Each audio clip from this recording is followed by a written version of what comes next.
దాన్ని ఎందుకు పోయినాయని మనం కొన్ని సమస్యలు ఉన్నాయి, మాట్లాడలేము. అలాంటి సమస్యలు తలెత్తకుండా చూసుకునేటట్టుగా మనం వర్కౌట్ చేయాలి. ఇది ఆల్రెడీ సెప్టెంబర్లో అక్టోబర్లో ఉంటాయి అని అంటే మనం ఎదుర్కోవాల్సిందే. లేకపోతే మరీ మంచిది. ఇంకా మనం గ్రౌండ్ లెవెల్లో, బూత్ లెవెల్లో అన్నీ తరోగా వెరిఫై చేసుకుంటూ ఎన్నికలకు సన్నద్ధం కావడం ఒక అంశం అయితే, వాటర్ లిస్టులు వెరిఫికేషన్, ఎస్ఐఆర్ సర్వీస్ మాత్రం చాలా అది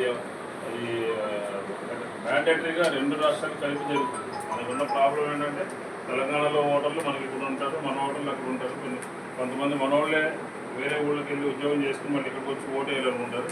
అలాంటి ఓట్లు తీసేయకుండా కార్యక్రమం చూడాలి. చనిపోయిన వాళ్ళు హైదరాబాద్ మైగ్రేట్ మొత్తం సామాన్ సర్దుకుని వెళ్ళిపోయి ఊళ్ళు దాటి వెళ్ళిపోయిన వాడు ఓట్లు తీసేసేసి, అది ఆ విషయాన్ని కొంచెం సీరియస్గా గుర్తుపెట్టుకోవాలి.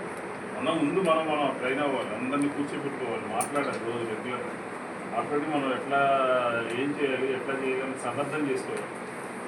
చిన్న విషయాలన్నీ పక్కన పెట్టాలి. జగన్మోహన్ రెడ్డి గారు ఎంత సీరియస్గా తీసుకుంటున్నారు. ప్రతిరోజు కూడా 100 మందిని కలుస్తున్నారు. ప్రతి చోట ఎక్కడ ఇష్యూ ఉంటే రాష్ట్రాలు అక్కడికి వెళ్తున్నారు. రేపు నెల్లూరు వెళ్తున్నారు. అలాంటి స్పిరిట్లో నడుస్తుంది పార్టీ. వేగంగా ఉండాలి, మనం స్పీడ్గా పనిచేయాలి.